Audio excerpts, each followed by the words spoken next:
call for extraordinary storytelling. And as the world kind of goes a bit crazy, how do you adapt your business message to be able to land given this new context? And so I asked Sandy Mcdonald. She's an author, TEDx speaker, and her specialty is storytelling. And she's going to talk about how you can start using stories more effectively so people listen, remember, and of course, act. She's going to help you overcome any of the fears around what if I don't have powerful stories to tell. She's going to give you some really useful frameworks. And I believe that now is one of the most important times to be able to tell your story. So before I hand over to Sandy, let me give you a little bit of context. So you're about to sit in on a session from one of our crisis reinvention team, but let me give you some quick context. When COVID started to seriously impact businesses, we mobilized experts from within the Dent community to be able to help business leaders like yourself navigate the difficult decisions across a variety of topics, including how to access finance and grants, to cash management, to human resource law, to marketing and sales strategies, to cool tools and tech that you can use from home, through to high stakes leadership, health, wellness, stress management, not just for yourself, but for your team, and look, a whole lot more. For the full schedule, with more being added every week, visit dent.global/reinvent, and we hope you find it a useful resource. All right, let's do this. It's such a great privilege to be giving back to this community, which I joined exactly 8 years ago in 2012 as part of Melbourne Group 2. Am I a veteran? I think so. Anyway, over these years, I've never stopped seeking and receiving guidance from the collective intelligence of this group and the founders of Dent, and I feel a deep gratitude for your presence. So in this response to the KPI Crisis Reinvention Team invitation, I want to share with you as much as I can to help you in this very unsettling time, to think afresh about your business story and how you could use it to reposition for whatever the future holds. I want to show you how to uncover the many hundreds of supporting stories you already have that you can tell on purpose and in context to better connect, enhance trust, boost recall, foster a willingness in your people to act. But first, just a little context around the training I've chosen to explore with you in this video. So earlier this year, in response to the catastrophic fires that were swirling about us all over Australia, I got some really great advice from this community and decided to build on an existing training program I already had called Story at Work and redevelop it into another one called Changing Stories. Now, while Story at Work focuses on how to use stories to build business, Changing Stories is about how to tell stories that shift negative energy, ignorance, and hopelessness to comprehension, hope, and positive action. The training couldn't go ahead because of COVID-19, so now it's going online. It's something of a scramble, I can tell you. But anyway, over the next 5 weeks, all the conceptual presentation training content will be put into videos. And I'm going to make these available to you as the gift part of the CRT response, as they are equally relevant to both programs. So what that means is I can take you with much more speed in our time together to the practical part of storytelling by unfolding the Story at Work models so you can start on your refreshed business story and gathering your supporting stories as soon as possible. One more point. I'm beta testing a video visual experiment with you. So it might be a bit clunky, but you know, as they say, necessity is the mother of all invention, and I wasn't going to go out to the shops and try and buy a whole lot of stuff. So I started my first business 43 years ago in 1976. So clearly there were no mobile phones, no internet, no personal computers, no emails. And then 12 years later, I remember in 1988 when the computer scientists started to talk about this incredible thing called the internet. But no one was forecasting the likes of Google or Amazon or Facebook, let alone their impact. Humanity really has been massively transformed by these tectonic shifts of the relentless digital insurgency. But who on earth could possibly have predicted the magnitude and the impact and speed of the exponential shifts that we are experiencing today in our life? And we're going to be experiencing it tomorrow and well into the future because of COVID-19. And when we're faced with such extraordinary disruption, it's really not unreasonable that we start to look for certainty, for what we can trust and we can believe in, regardless of the craziness swirling all about us. Now, I believe that story provides us one of these essential pillars. It's our longest standing form of interhuman communication. It's been used for all time to teach and guide and inform and entertain and persuade and influence. When we use it wisely and in context, it remains powerful communication to sell and to serve. So how well we communicate has always mattered, and it will likely matter more now than ever in our lifetimes. So I want to take a deeper look at why good communication is so critical to how we conduct business and how you can use great communication to reposition your business for this new future and the roles that stories play in that. As a KPI, you are well and truly in the game of serving and selling. And both are enacted through communication. It's an exchange of value, so you have to communicate to do that. We serve by sharing our intellectual property as free gifts, content, events, videos, webinars, Facebook Lives. But we also serve by what we do to enrich and enhance and transform or even save lives. And during this process, our success at it is largely contingent on how well we communicate.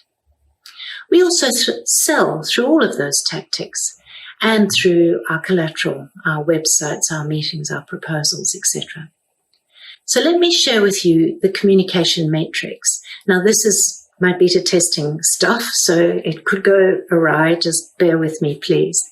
So the matrix is through the lens of communication, has on the upright selling and on the bottom line serving.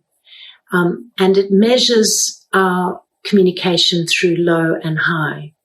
So in the low quadrant, low serving, low selling, this is communication that is often the domain, the realm of politicians. It's communication that obfuscates and it's scattergun, all things to all people. Politicians often demonstrate obfuscation.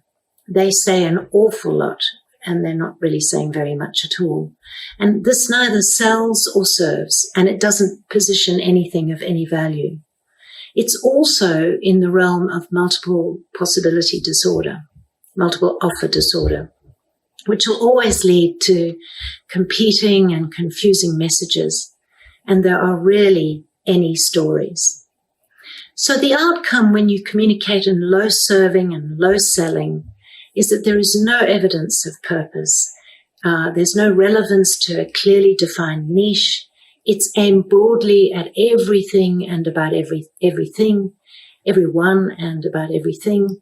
It lacks insight, and it doesn't work to build trust and relationships. So when we move across to the high serving, low selling through the lens of communication, this is bleeding heart territory. Great services, dedicated to making a difference, overly generous with a huge volume of free information, but the communication emanating from this space feels opaque because there's so often no clear intention, no call to action, and that can often leave the audience distrustful and wondering, where is there a sale coming? There are stories, but they're not always connected. I call it disparate story syndrome. And it doesn't lead the audience with a clear purpose along a clearly defined pathway to a definite destination. So when we're in the low selling, high serving area, the outcome here is that there may be purpose, but overall the communication creates ambivalence and a lack of clarity and even a wariness in the audience. So then we move up to the high selling, low serving quadrant. This is where we meet the gurus and at the extreme, the snake oil merchants. They are masters of coercion. Get this or there'll be consequences. And exclusion. It's my way or the highway. Their mantra is fear and greed. FOMO, fear of missing out, is the drug they sell and succeed with because we greatly fear being excluded. Their communications are made up of endless lists and features and benefits, and each is a tentacle to pull you in to purchase something that will very unlikely serve you and even less so lead you to the gates of the $1 million heaven they promise. The outcome of low serving and high selling is that while this communication is extremely coherent, the only purpose is to make money, and the stories are, well, usually fake. So where we want to go is in the high quadrant. That's high serving and high selling. This is the domain of clear-sighted, visionary entrepreneurs who understand the value they have to offer, and they care about the people to whom they offer it. They tell their stories that are contextualized, they're on purpose, they're told with clarity and relevance to their people with a really clear intention that demonstrates their unique value to both serve and sell. So the outcomes when you are in the high quadrant, high serving and high selling, is that your communication is story-based. It's on purpose. It emanates from curiosity and from empathy. It positions the business for the future. These are the stories that hold attention. They connect. They build trust. They boost recall, and they promote action. And this is how story works. When story is contextualized, that means it's on purpose, it's told against principles, it's to the right people for the right intention, and it demonstrates your unique value. It can only be in the high selling, high serving quadrant, which makes for good and powerful communication. How we communicate really does matter. I've already said it, but I'm going to just say it again. And the reason is because the quality of our communication literally measures the quality of our relationships. And again, this is how good storytelling works, because to create great communication, because first of all, it eliminates bad communication. Story doesn't coerce, it persuades. It doesn't exclude, because in context, it can only be inclusive. When the story's focus is the person it's being told to, it can't be dismissive. It doesn't obfuscate, because rather it demonstrates capability and authenticity and vulnerability. Good story is clear and succinct and relevant. It's never opaque. And the combination of these attributes determines whether you're heard and what you have to say is remembered. Story works to capture our scarcest human commodity today, our attention. And more profoundly, it reflects on how well you connect. This isn't just about another like or a follow or a name collected. This starts with a deeper connection so that you can more readily build this into a relationship and a sense of belonging to your tribe, your community.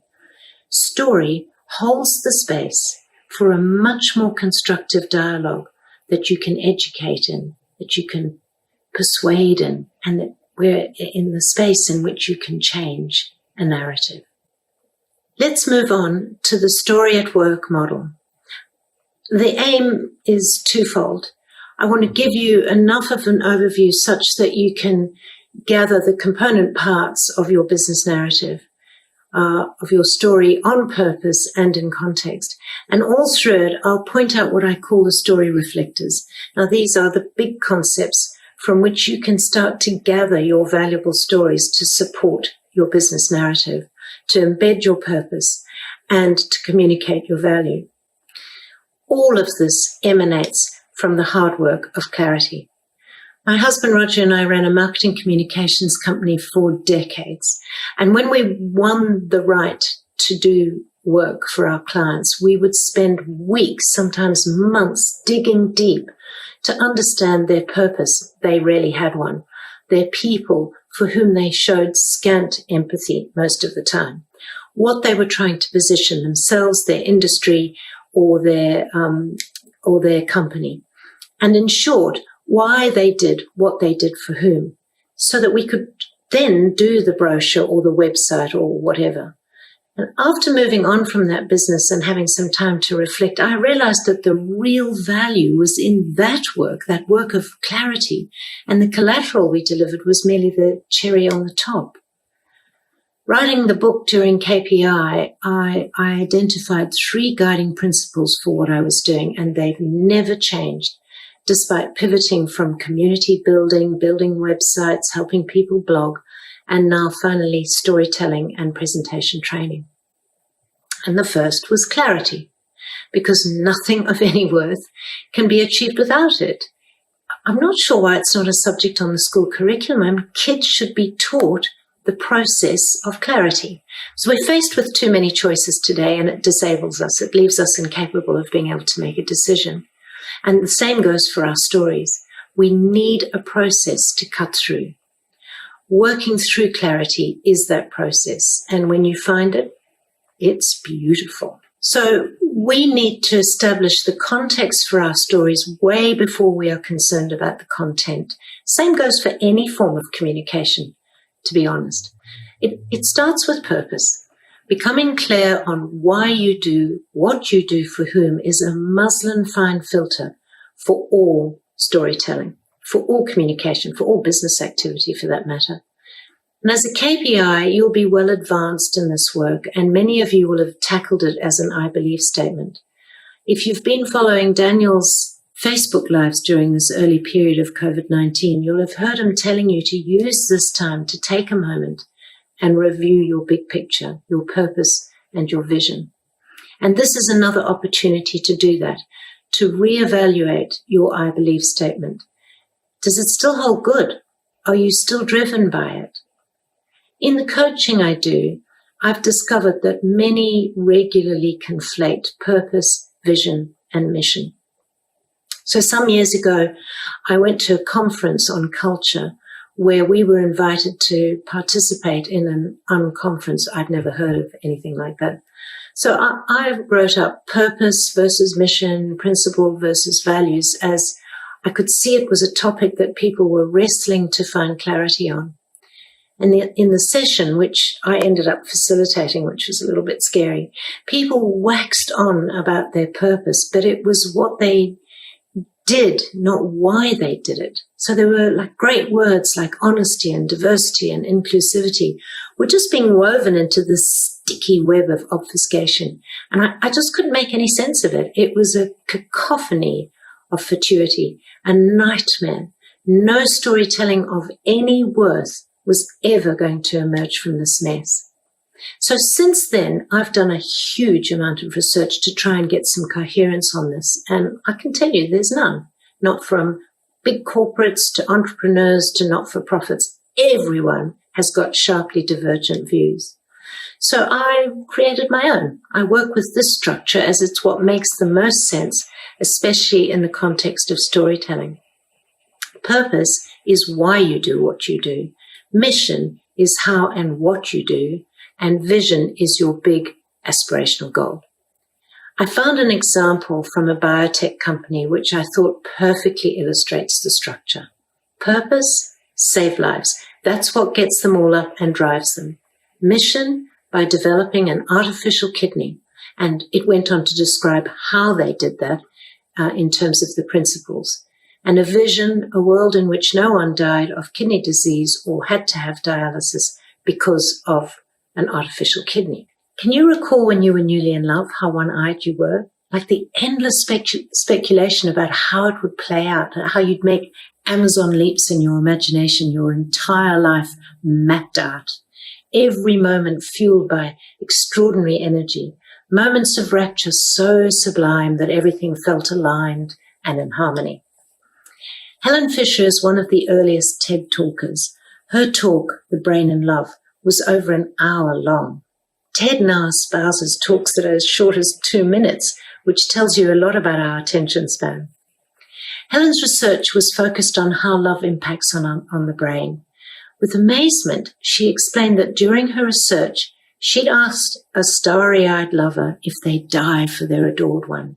And she said they'd almost always answer yes, as if she'd simply asked them to pass the tomato sauce. The thing is that in the state of high energy, we experience euphoria, which isn't designed to be sustained. What keeps the energy flowing past the passion is a developing sense of belonging through our mutual experiences. Interestingly, Helen's research also found when they did MRI scans on mature couples still together, that the areas of the brain lit up like a firework display in younger lovers was still aglow. How comforting is that? It's their mutual purpose that is the conduit from passion to mature sustainability and belonging. And so it is for us, that purpose drives us forward even when the passion has abated or matured. Roy Spence is the author of It's Not What You Sell, It's What You Stand For. And he said, the goal for our lives is to play to our strengths for the purpose of serving the greater good. When your business is at its best, you look for friends and you look for love to play to your strengths and serve the greater good. Do we look for friends to share what we believe in life, in business, in our professions? Absolutely, because we want people in our lives who value who we are and what we do and want to partner with us and share it with others. Love? Well, yeah, I think so. Helen's research has an answer to this. As she explains, romantic love releases dopamine in our brains. It's a neurochemical responsible for desire and motivation, and so do addictive drugs. And so, in fact, does everything we want. Now, that's something of a revelation. What motivates us, what we desire, is determined by what we want. There's a lot of brain at work here. What it is we want to see change, fuels our desire to do something to make that change. And that desire releases dopamine. And the more you fuel it, the more it will turn into a passion. A clearly defined purpose is where that process starts. As it gathers momentum, it builds a well of creativity and is powered by extraordinary energy. But the thing about being on purpose is that it is beyond passion. It isn't just about you all alone on your white steed changing the world. You need your brain on side here. You need your purpose to shut your lizard brain up. You need to keep feeding your purpose to build it into a rock-solid platform from which to launch your stories so that your stories release the other neurochemicals in your brain and the brain of your listeners to focus attention, foster empathy, and a willingness to cooperate. And this is how you reach out and connect and support and care for and communicate with and extend help to teach, and how you learn. This is how you will keep turning the dial.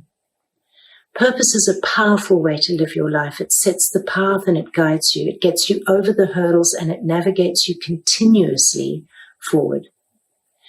Being able to articulate your purpose as an I believe statement is a commanding component of communication and of storytelling, because it puts you and your belief and your commitment and your focus and your authenticity squarely in the frame. And because it does, it has the capacity to hold your listeners' attention long enough to persuade them of your credibility, to capture their imagination, and to enhance their recall of you and the change you're trying to make. If you can say, I believe that, and you really, really do, you'll be able to credit so much to what you achieve to its silent and powerful influence on you, on your choices, and how you communicate them, and the stories you tell about them. You will know from KPI principles or your operating framework, the pillars that support your purpose. They describe how you do, why you do what you do. Principles also inform the mistakes your people are making. The stories that emanate from this can be electrifying. I have a long list of what is happening to my people if they lack clarity. They're suffering multiple possibility disorder or disparate storytelling disorder. They're leaping from one thing to another. They're busy creating content and are all over social media, but none of it is coherent. I worked with a Pilates studio owner, and we identified language as a fundamental principle in her work to explain to her people what was happening in their bodies, push and pull and spiral and space. And she told me one day a story about a woman who came into her studio as if she was walking on glass. And later that day, after they'd worked together on her feet, she left as if she was walking on grass. Now that's a very short story, but it's evocative, and it's very much on her principle of language. On purpose and clear about your principles, your stories should become self-evident and flow effortlessly. So the second part in the context for telling your stories is a deep affinity, building a deep affinity with your people, becoming forensic about who they are. And this is work you'll have done a lot of as a KPI. You'll be familiar with this intense exploration of their pain and the symptoms of that pain. But you may not have thought about the stories you hold that are attached to each symptom of each pain point and how you could tell them. Some years ago, I went to a seminar with a pregnant friend going through a really difficult mental health time. And she was concerned that the seminar was on what happens to an unborn fetus affected by a mother's mental health. There were two keynote speakers who took to the stage. One was an eminent professor of pediatrics and the other credentialed too, but driven more by purpose than academic rigor. So the professor stood up first and she spoke to her PowerPoint presentation, which she mostly read with her back to the audience. She completely misread us. We were not aspiring pediatricians. We were just concerned lay people. So she didn't elicit any emotional response in the audience. Then the second person stood up and he held us captive for 40 minutes of story after story told about the very things that would have been uppermost in the minds of pregnant mums who were suffering some kind of mental unwellness and were worried about the impact of this on their unborn babies. He didn't just tell stories to the pain of mental health, but to the niggling worries, hearing bad things, feeling guilty. It was riveting communication. And after his presentation, the energy in the room was absolutely palpable. He was spot on in the context for telling his stories. His life purpose was to support mentally unwell pregnant women. He was deeply empathetic, exactly to how they were thinking and feeling, and his stories offered much of value to ameliorate those feelings. We need to be very forensic in our approach to our people to make sure that our stories are relevant and inclusive of them. The third part of context for your stories is intention. The definition for intention is the act of determining mentally upon some action or result. I think it's a state of mind that instructs directed action towards a clearly identified desired reality, a purpose. Intention is a bit of a James Bond on a mission, so it's a rally driver. It can be fast and even reckless in its desire to reach the destination. And that doesn't always mean it's on the right path, which is exactly why it's vital to link intention for your stories to your purpose. Your purpose remains the same, but intentions can vary based on the reason you're telling the story. Intention is what you want your people to think, feel, or do as a result of hearing your story. It might be simply to invite a conversation, think about an idea, or it could be to start the shift in a fixed mindset. But whatever it is, it needs to be clear. It's the story's call to action. My intention for telling you the seminar story was to give you a real demonstration of how powerful stories are when they are on purpose and focused on the symptoms of the pain people are experiencing. The fourth component of context is your value. How much attention do you bring to your unassailable worth, the value you've accumulated as experience, knowledge, and expertise? I want you to think about it as a tree. So the roots are everything that has happened to you to this very day, your culture, your background, your family, your life's experiences, your travel, your relationships, key events, good and bad. All of that informs what you value and what you believe in today. The main branches are your body of knowledge. They're fed by your roots, and they're also fed by your acquiring talents and skills and experience. This is your current expertise. And the more you do and get to know, the more your branches grow. The smaller branches represent your insights. This is your wisdom. This is what you've gathered as a result of your body of knowledge. Insights are facts in context. The leaves are all the hundreds and hundreds of stories you have. You tell these stories, you feed the smaller branches, which validates your insights and feeds your body of knowledge. And then replenish daily by this, nourished by the roots. This fortifies the trunk, your purpose, why you do what you do for who. I love this metaphor, as I believe it evokes for us just how much value we hold. And I love trees. And if you're a visual person, I encourage you to sketch out a simple tree shape, or I can send you one, and fill it in. It's another way to uncover the many stories in the process that you could share in context. So the second principle is curiosity. When clarity is elusive, curiosity, the second principle, is its best friend. A good leader, and we are all leading in our businesses today, should be willing to keep asking questions in resolute pursuit of the truth. As only then can we be impartial and make the right decisions. And I believe a good storyteller has the same obligations and can build a university of all the knowledge needed to reach and connect to their best people. It involves fact-checking and accuracy and a commitment to checking your internal stories to ensure a lack of bias. And then the second component is insights. From such profound exploration are the foundation for forecasting trends and new ways of thinking or doing. And most of us will have been compelled at some point to think or act differently by enlightened leaders who have the ability to predict based on sound research, which is why I think insights are so important. When you wrap a story around an insight, it is so powerful. Being insightful is the ability to communicate an insight, this fact in context, the causes and consequences of the fact, wrapped in story. And that's what makes it so compelling and memorable. And it's all at our fingertips thanks to the internet. Now, some of you may know that I did a TEDx talk, Tell a Story, Save a Life, in 2014, based on my experience of starting a charity in 2008. It was a simple idea to get crafters to knit and send squares to my aunt in South Africa so that she could make blankets for orphan kids.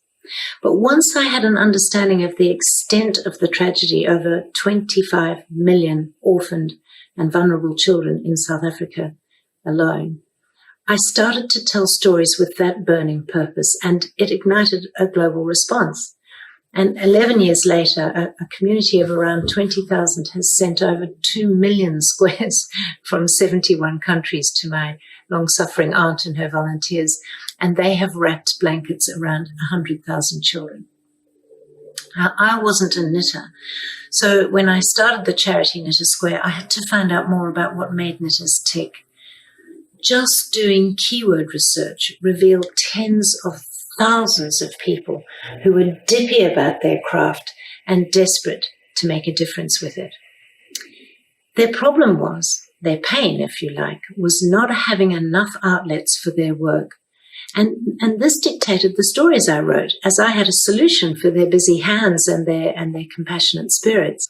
When you tell stories from this place of curiosity and empathy, your listener feels cared about, that you're invested in them, which makes them feel safe and builds trust, a sense of belonging, and a willingness to cooperate.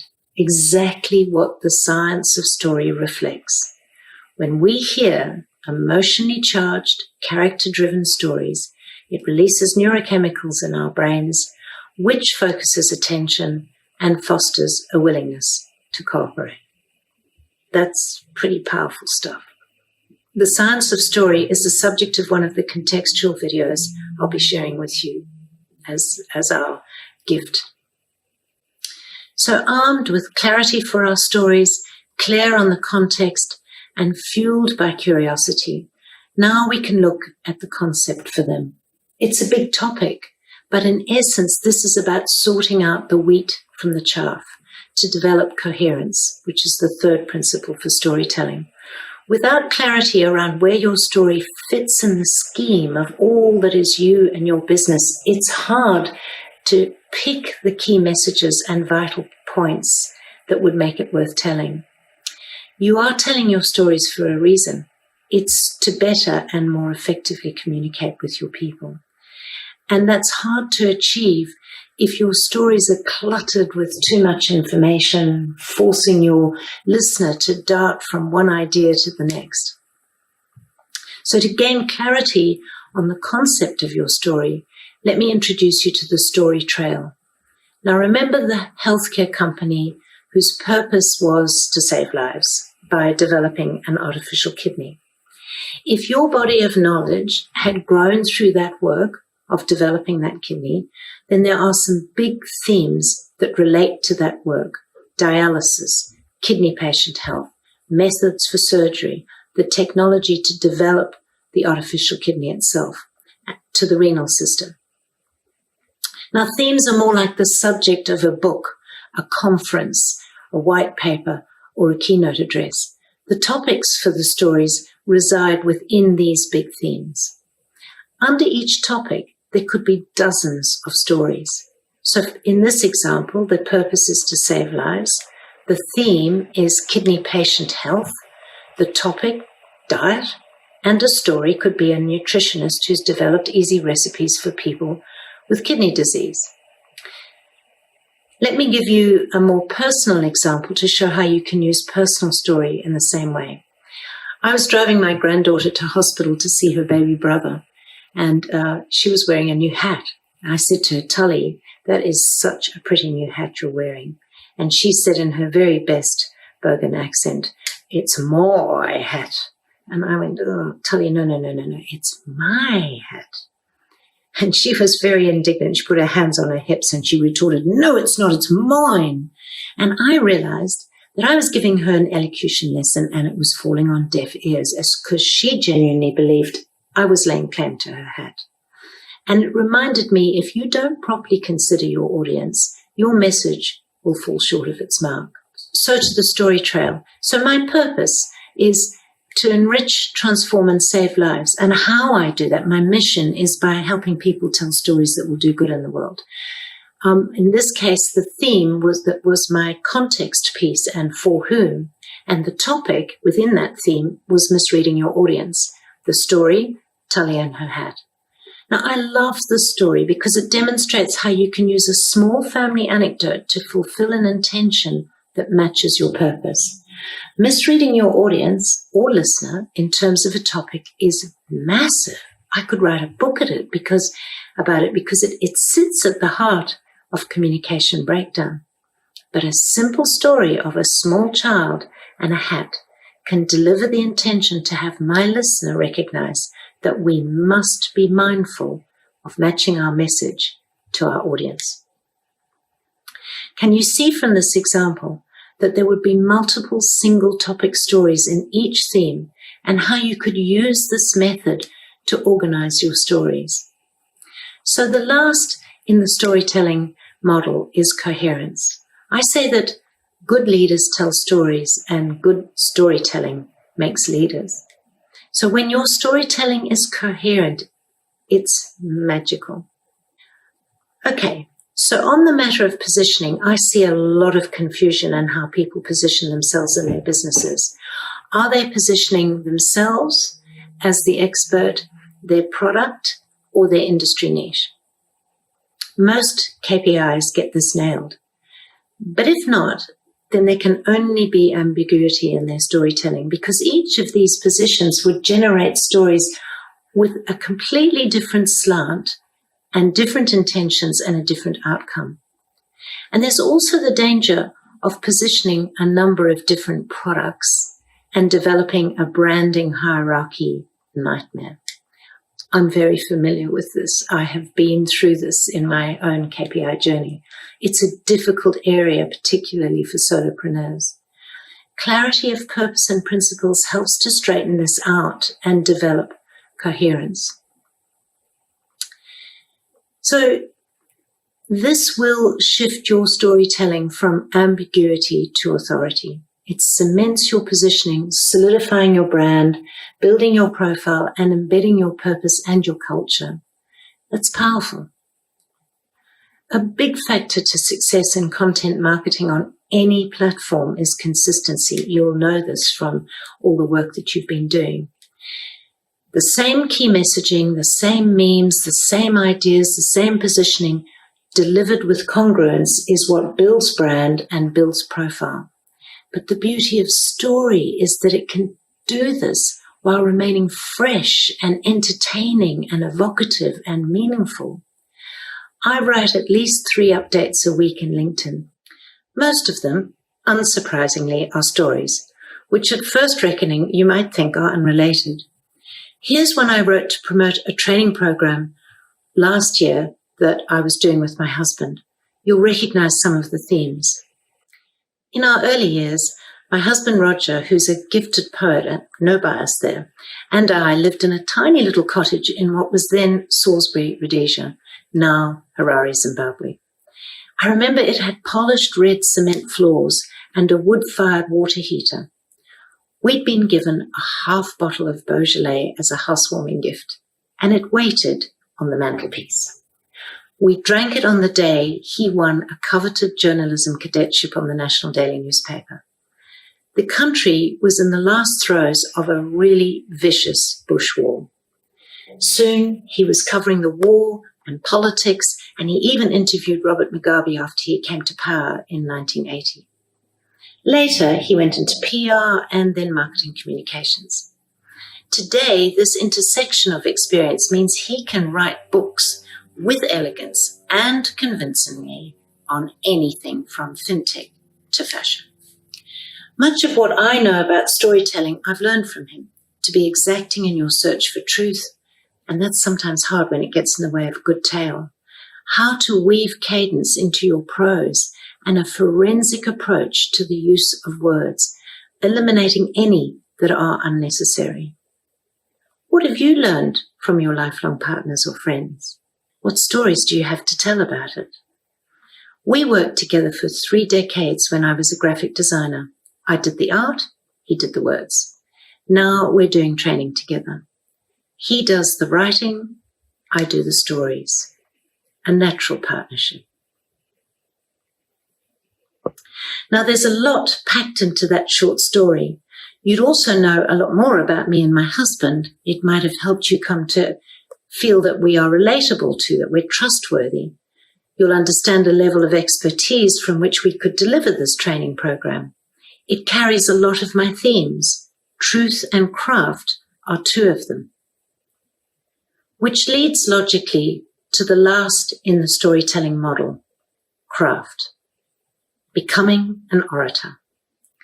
Craft is about language. It's about using words and cadence and rhythm and structure. You will have heard excerpts from some of the great speeches of all time. One of my favorite was Barack Obama's victory speech in 2008. His opening line was this: "They said this day would never come." The next line, "They said our sights were set too high." What did you notice? There are 8 beats per line. Even more interesting, when he said it, was the tone, the pitch, the inflection, the sound of the words. Obama wasn't just making a speech, he was singing to his people. He was uniting them in verse so simple that voices in the crowd repeated the lines after him. We use the rhythm of language as much as the language itself to transcend from the individual to the collective. Rhythm makes us one, and words matter. We have really limited time to get our stories across, so we must filter our words, especially words that diffuse or obfuscate. Very, rarely, obviously, basically one of my worst. In fact, and of course, what do you actually mean when you're saying of course? I know it, you don't. It's exclusive. It shuts people out. You should be able to convey meaning without overuse of adverbs and adjectives. Treat the word but with caution, as it qualifies the sentence that precedes it. Does that clarify or fudge the truth? The structure of a good story has cadence. It works through the status quo, that is the introduction. It sets the context, facts, time and place.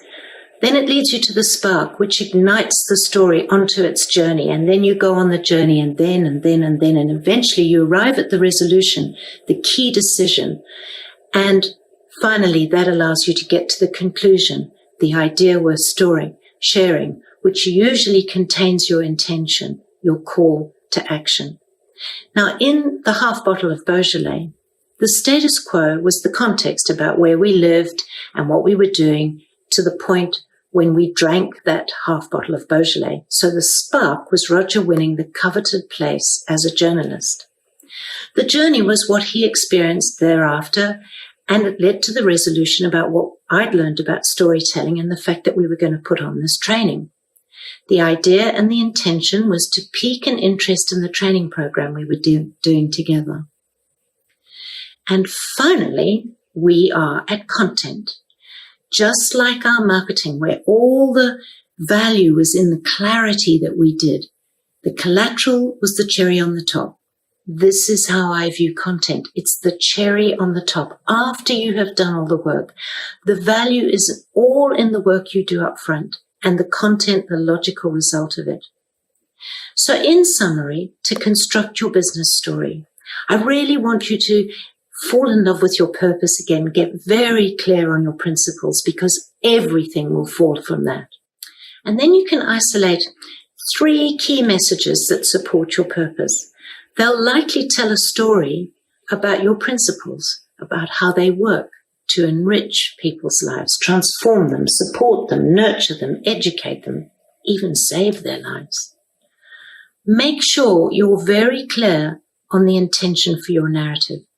What do you want your people to understand, think about, feel, or act on when they hear the story of your business? Is it important that you explain your history? Do you want them to understand your innovation?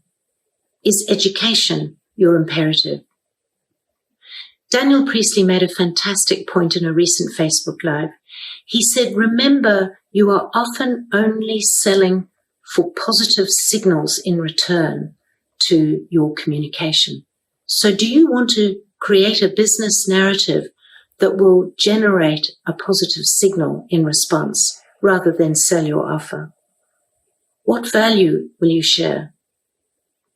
This is about your story. It's not a brochure. It isn't a list of your wisdom, your benefits of your offer, the features of your offer. In the process, gather your supporting stories. Remember, you are sitting on thousands and thousands of stories, each one a little nugget that could deliver a really powerful message. Perhaps the most important takeout from this video is that stories have always been used to support invested interest, and it is in observing that you will see how powerfully they work. Look, sadly, it's often only when really bad stuff has happened and we realize it too late and after the fact. Hitler was a commensurate orator. He used his stories to deliver simple messages that gave people what they wanted to hear, just as Churchill did. And Obama was fantastic at it. And Trump is good too. We need to become orators for our businesses, but also to do good in the world. We need to tell our stories to deliver simple messages of clarity, vision, and the reasons for collaboration. No one story will affect massive change. It is the cumulative effect of our storytelling that will shift the dial in your people's understanding of you, your business, and your value. And I think I'm done. In fact, I'm fried. I really hope this has been of use to you, and that at the very least you now have an overview, a sort of skeleton around how you can construct your business narrative, looking at it through the lens of your purpose and looking at it with that future view of whatever the world is going to be at the other end of COVID-19, so that you can position your business for the wonderful, magical future we are all going to enjoy post this endurance, post this marathon that we have to go through. And I really look forward to meeting some of you on the other side. Bye for now. But please don't stop telling your stories. Remember, a story can honestly enrich, transform, and even save lives. Bye. For more expert talks, just visit dent.global/reinvent, because we believe that the decisions that you make now matter more than ever. We started Dent 10 years ago in the middle of the GFC in London, and we shared the key person of influence methodology as a tool to be able to help businesses thrive despite the chaos. Today, it's a best-selling book, and over 3,000 businesses use the methodology like an operating system for driving performance. And we've learned that regardless of economic conditions, that your primary focus as a founder should be showing up as the go-to brand, the key person of influence in your industry. More important than systems or social media, more important than Facebook videos or launching a website, the goal of showing up as the key person of influence in your industry should be the organizing force. It should be the primary objective that helps align all your other decision making. Because as your influence and reach expands, it becomes easier and cheaper to attract clients, team, media, even investors.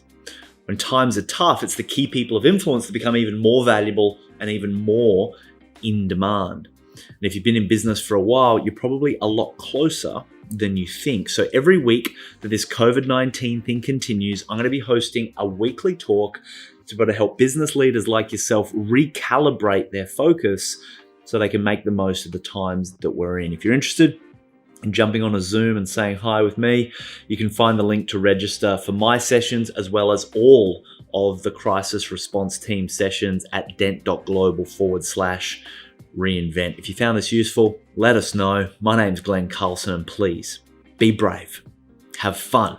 Let's go make a dent in the universe.